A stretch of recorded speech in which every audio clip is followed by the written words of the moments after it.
ceritanya aku horor juga, matinya tuh kayak apa backflip gitu loh gitu. Jadi kayak selalu takut ya backflip gitu terus. Aduh. Jadi kayak kita semua pemainnya tuh matinya aneh-aneh, emang aneh-aneh, ada yang kejedepit di lift, ada yang gini gitu-gitulah gitu. Terus makanya sebelum syuting kita ada latihan fisik, itu tuh kayak kita mau film horor apa film action nih sebenarnya, karena emang bener ada latihan fisiknya gitu. Tapi seru sih.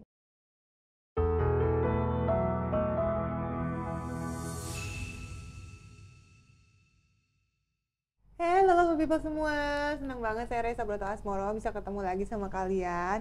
Dan hari ini bakalan ngobrol-ngobrol yang seru banget. Dan aku kangen banget sebenarnya, udah lama banget gak ketemu sama aktris fenomenal yang terkenal banget sekarang di Indonesia nih. Keren banget, actingnya luar biasa, 2 jempol, 4 deh, lah kalau ada 10 deh. Faridina Mufti, apa kabar?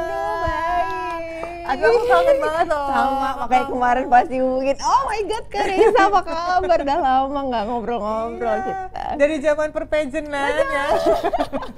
Dari Putri Indonesia gak pernah ketemu lagi, tahu-tahu wow film-filmnya. Wah keren-keren banget nih. Waktu nonton filmnya aja tuh bukan fokus ke film aja, tapi ke Farahnya, wow ini aktingnya keren banget. Termasuk yang paling baru, ternyata ada project series. Iya. Ini serial yang baru aja rilis di pertengahan Juni. Terus ceritanya complicated ya. Complicated banget, iya. Judulnya tuh Nightmare and Daydreams. Boleh ceritain nggak sih? Ini mungkin ada yang belum nonton atau yang nonton aja bingung. Gimana? Yang series ya? Series nih, yang series dulu. Jadi kalau series ini kan memang genrenya ini lumayan masih mungkin untuk orang awam masih asing karena ini adalah science fiction. Oh science fiction ya genrenya. Betul. Cuma ini kan kalau bisa lihat, kalau udah langganan kan munculnya di Netflix. Mungkin kalau udah langganan Netflix dan udah sering melihat film-film atau seriesnya Netflix, sebenarnya ini nggak asing sih. Cuma kalau di Indonesia sendiri emang jarang banget baru. Betul. Makanya waktu pas pertama diajakin dengan genrenya yang kayak gini tuh kayak wow, ini akan jadi kayak gimana ya, karena emang belum ada nih, dan dikemasnya itu juga tetap dengan dengan Indonesia banget gitu, kehidupan kita sehari-hari, permasalahan yang ada di Indonesia gitu. Jadi seneng banget nih ya. Betul. Wow, itu gimana tuh proses syutingnya tuh? Proses syutingnya ini sebenarnya udah lama, justru ini tuh kita mulai produksi, kan ada 7 episode. Oke. Jadi setiap episode itu berbeda-beda, tapi memang ada benang merahnya yang berkesinambungan gitu. Jadi kalau misalkan dikulik-kulik, film Joko Anwar itu selalu bisa diperbincangkan setelah kita nonton. Jadi sebenarnya kalau bahkan ada yang bilang gini, jangan nonton episode 1 dulu gitu. Nontonnya dari episode sekian terus ke episode sekian baru terakhir nanti ini gitu, biar ngerti benar. Jadi ada orang yang menyimpulkan kayak gitu biar nggak bingung, karena memang dari episode 1 sampai 7 tuh bener-bener kalau dilihat tuh nggak nyambung, tapi sebenarnya ada benang merahnya. Memang selalu bikin kita jadi mikir ya. Jadi nggak kayak selesai nonton tuh kayak udah gitu aja. Tuh kayak kita selesai nonton kayak experience-nya gila ya, ini tadi gimana ya, kok bisa gitu ya, ini kayaknya mestinya ini dulu, karena kan emang ada hint-nya di depan tuh kayak tahun sekian kejadian ini, tahun sekian kayak gitu. Aduh jadi makin penasaran kan apa itu kan. Sebenarnya aku belum nonton karena aku belum ada waktu, tapi aku sempat ngintip-ngintip. Karena muncul kan ini. Iya. Cuma memang aku tuh bangga banget ya, karena selain kamu tuh memang wah jadi keren banget ya, aktris yang luar biasa, tapi juga memajukan industri film di Indonesia sampai ke dunia gitu. Aduh keren banget. Jadi ikut bangga gitu loh. Dan memang perjalanan karir kamu kan dari awalnya Gadis Sampul ya? Gadis Sampul dulu. Gadis Sampul. Remaja. Terus di dunia modeling. Jadi emang dari awal udah modeling dulu, terus karena waktu itu nggak pede kan sebenarnya, itu juga dipaksa untuk masuk, udah ikutan aja Gadis Sampul. Jadi waktu pas modeling aku dulu malah sebelumnya itu, jadi waktu pas aku ikut Gatsam itu di 2008, sebenarnya itu adalah umur aku tuh udah minim banget gitu, udah hampir lewat sedikit udah nggak bisa masuk karena aku udah 17 tahun. Kan maksimal emang 17 tahun kan. Setelah itu kan udah tidak gadisa lagi ya. Sudah menuju ke kakaknya, sudah wanita gitu. Jadi kayak aku udah ya udah deh, ya alhamdulillah masuk finalis, ya udah deh mulai dari situ. Terus habis itu Akhirnya sempat Putri Indonesia juga. Sempat Putri Indonesia di 2011. Cuma ya sebelum itu kan memang aku udah coba modeling, iklan kayak gitu-gitu. Banyak iklan dulu juga kan ya. Oke. Dan memang udah acting. Sempet sekolah acting kah? Sekolah acting enggak sih. Oh iya. Enggak, emang tadinya tuh gini, ceritanya gini, kan akhirnya aku kuliah kan tuh, lulus di 2012. Oh, jadi waktu pas aku Putri Indonesia itu aku lagi kerja praktek, kerja lapangan sebenarnya. Lagi kerja lapangan terus juga kayak wah udah lagi ribet banget, udah mau nyiapin kelulusan kuliah juga. Habis lulus kuliah 2012, biasa lah namanya juga anak lagi ranum-ranumnya ya, pencarian jati diri. Kayaknya kalau misalkan langsung masuk kerja, nanti experience-nya cuma kerja doang, kantoran doang. Karena waktu itu pengennya ya udahlah kerja di kantoran, di agency gitu, kan dulu DKV nih, desain di agency gitu. Tar dulu deh, jangan kerja dulu, kayaknya tahun depan aja. Ya udah, masuklah FTV, cobain FTV. Ya udah, kok ada lagi tawaran. Abis itu selesai FTV kan cuma sebentar kan ya, paling seminggu gitu. Habis itu ada lagi nih, mau nggak? Kok ada lagi ya? Ya udah cobain lagi deh. Ya udah setahun lewat. Ya udah lanjut aja deh di sini deh. Ternyata dari situ akhirnya, ya, dari mencoba nyemplung, ya udah deh kebablasan, lanjut aja deh. Sudah glunung-glunung lah sampai di dunia perfilman. Iya, cuma kalau di film tuh menurut aku perjalanan aku untuk ke film tuh susah banget. Oh, kenapa tuh? Karena kan di FTV sama film tuh kan berbeda ya. Maksudnya untuk segi acting tuh memang film itu lebih realistis dan lebih believable gitu untuk ditonton gitu. Kalau FTV kan kadang karakternya tuh yang aneh-aneh gitu. Atau jadi kadang lebay betul gitu, untuk lebih kayak gitu, actingnya tuh lebih tingkatannya lebih berbeda gitu. Jadi untuk perjalanan ke acting tuh aku baru di film tuh 2019. Gitu, setelah menempuh perjalanan panjang terus akhirnya terjun ke film. Terus kemarin sempat main juga di film yang sangat hits ya, siapa yang nggak nonton? Perempuan di Tanah Jahanam, Siksa Kubur, dan banyak. Ada berapa film udah sejauh ini? 5. Wow. Perempuan di Tanah Jahanam itu juga aktingnya sih itu luar biasa sih. Tapi terima kasih. Sempat nonton nggak tapi? Nonton. Terus Siksa Kubur ya, takut banget. Iya. Kenapa kok bisa berani sih milih film-film itu gitu? Aku nggak peduli sama ceritanya. Aku diajak sama Bang Joko, nggak pakai mikir. Udah ayo. Bahkan waktu pas pertama kali diajakin kayak kok kemana aja kok, waktu itu aku kan masih abis lahiran gitu kan, kan aku nikah terus gak lama terus hamil, terus ya udah kan pandemi pula gitu, terus kayak mau ngapain ya kita, ya udahlah ya mumpung pas lagi pandemi, kerjaan juga kan lagi off semua lagi nggak syuting, susah, ya udahlah mungkin emang ini saat yang pas gitu. Ya udah akhirnya hamil, lahiran, masih istirahat juga tuh, kayak mutusin kayak udah deh nanti kerja nanti dulu deh gitu, karena kasihan nih anaknya masih bayi gitu. Terus yang gede juga lagi SD, lagi banyak apa ya, masuk ke kehidupan yang baru juga kayak gitu. Jadi kayak udah deh nanti aja deh gitu, nggak apa-apa. Terus ya udah waktu pas habis lahiran nggak lama, setelah 8 bulan baru sebenarnya syuting yang Nightmares ini. Oh gitu. Bener. Ini dulu berarti. Ini dulu di 2022. Bulan Juli, pas banget 2 tahun yang lalu. Baru setelah itu selesai, ini kapan sih keluarnya? 2023 gitu. Oh ternyata masih mundur lagi karena memang pekerjaannya itu capek banget. Untuk mereka sih, untuk tim produksinya sih susah ya. Susah banget, banyak CGI, banyak editan yang lain-lainnya juga gitu. Terus kan kalau katanya mengerjakan satu episode tuh kayak ngerjain satu film, susah banget gitu, capeknya luar biasa gitu. Akhirnya mundur baru keluar 2024. Di 2024. Malah justru yang film Siksa Kubur itu duluan, karena kan syutingnya padahal 2023 akhir. Keluarnya April 2024 kemarin. Itu juga kan film panjang pertamaku. Horor tuh kayak gitu. Pas diajak pertama sama si Bang Joko kayak, udah main yuk, nanti kamu main ini ya, main film ya sama aku. Oh sip, oke. Film apa ya? Oke aja dulu. Ternyata pas tahu begini nih. Ternyata gitu kayak nggak apa-apa sih. Kayak seru ya, ayo deh gitu. Mungkin memang dari insight kamu Iya, sebenarnya kayaknya udah horor duluan, jadi kayak oh gini doang ya. terlampiaskan ya. Karena orang pada Masuk kubur gitu, masuk adegan kubur. kayak gitu tuh. Iya, orang tuh kan mikir gila lo berani ya kayak gitu.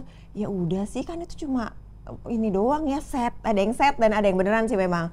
Kan ya udah, namanya juga syuting doang, ya udah sih. Terus aku tuh tipe orang yang nggak terlalu dipikirin gitu loh. Ada orang yang memang gila ini kan dalam kubur, ini kan gini, ini kan gitu. Overthinking terus akhirnya dimasukin jadi mindsetnya jadi kayak wah gila ini kan jadi serem dan horor gitu loh. Aku mah ya udah Ini acting, ini doang, profesional. nggak apa-apa kok gitu dong gitu. Justru malah waktu pas pertama kali aku syuting tahu set kuburannya itu seperti apa, kayak gila bang, Keren. kok bikin kayak gini sendiri nih, ini siapa nih gini, ya aku lah gitu kata dia. Itu emang setnya tuh keren banget menurut aku sih. Wow, keren. Berarti emang cocok nih ya, emang ya di dunianya udah ketemu nih ya. Tapi gimana caranya sih mendalami karakter gitu dalam filmnya? Susah-susah loh by the way karakternya. Iya, Gimana lumayan caranya? Ada deep banget sih.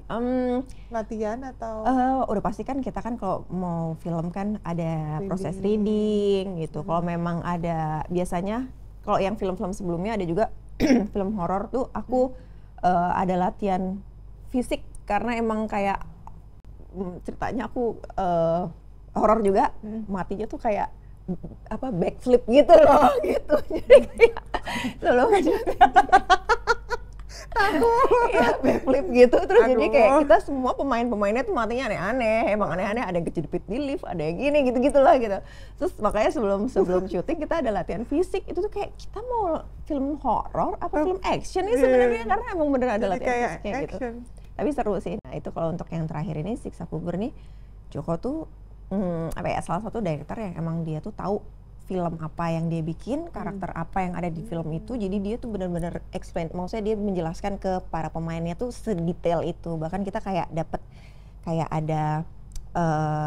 ada sheet gitu, ada satu lembar, at least satu lembar karakter gitu yang udah didetailin sama dia, kayak karakter aku Farah sebagai Sita lahir di ini, tanggal sekian, dulu sekolahnya di ini, padahal mah nggak ada itu sebenarnya. Itu nggak ada, tapi dia menggambarkan itu. Jadi emang kita tahu banget background kita tuh, Sita tuh kehidupannya tuh seperti apa ya, dulu dia sekolah di mana, terus kan dia kan orang tuanya kan di film kan korban bom bunuh diri. Jadi orang tuanya meninggal saat dia kecil, dan setelah itu hidupnya ya luntang-lantung lah, bisa dibilang kayak luntang-lantung mau gimana. Jadi gimana dia berjuang sampai dia akhirnya besar dan ingin membalas dendam, itu semua tuh ada di catatannya itu gitu. Jadi itu memudahkan banget untuk para pemainnya untuk masuk ke karakternya.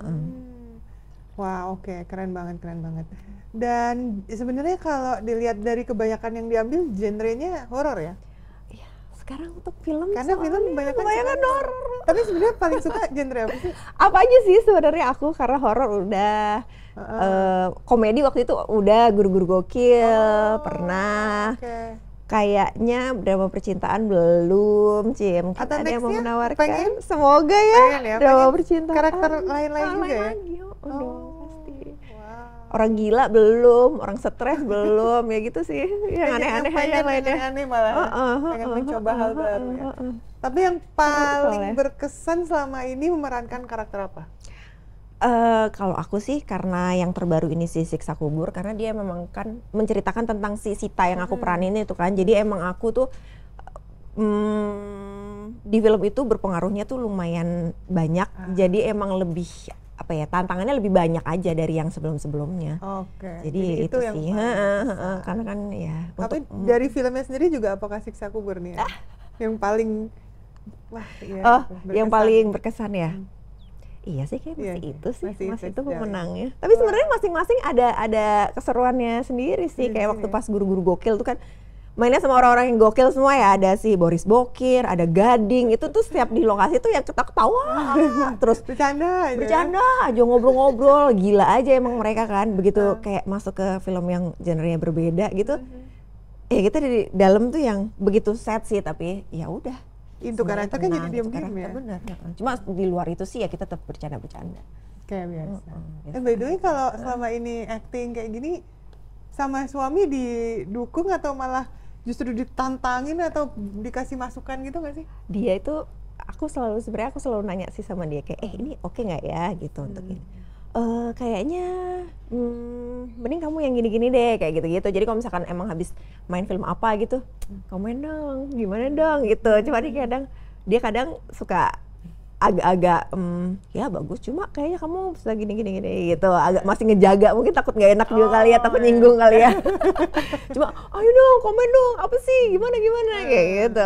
Tapi selama ini sih pasti kalau misalkan mau ngerjain apa, mau ikutan join di project apa, pasti diskusi dulu sama dia sih. Mau gimana pun kan pasti, aku kan kalau film kan soalnya nggak bisa yang sehari 2 hari ditinggal kayak gitu. Berapa lama syuting biasanya? Kemarin tuh bisa 1,5 bulan, tapi kan preparationnya kan juga ada kan, jadi itu kan dihitung juga. Jadi ya bolak-baliknya itu sampai 2 bulanan ada sih.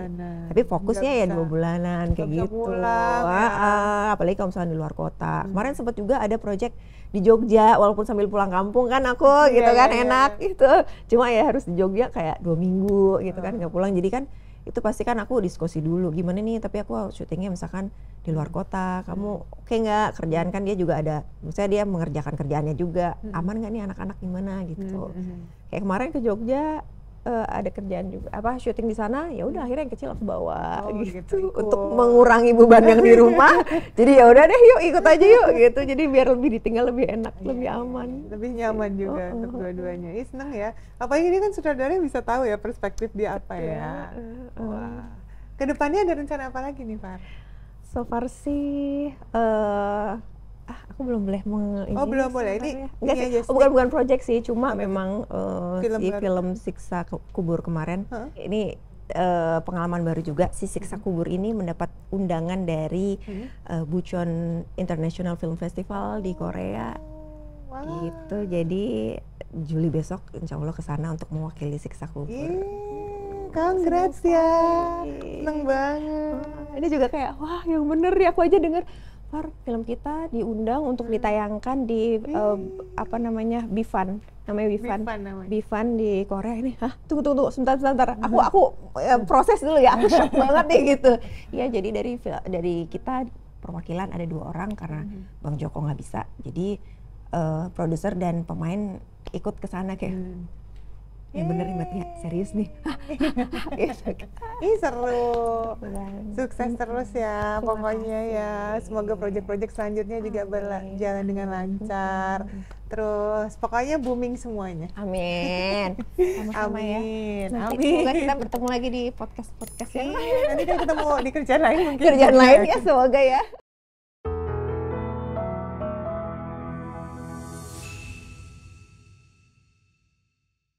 Cuma tinggal jawab cepat aja. Pilih ini atau ini gitu.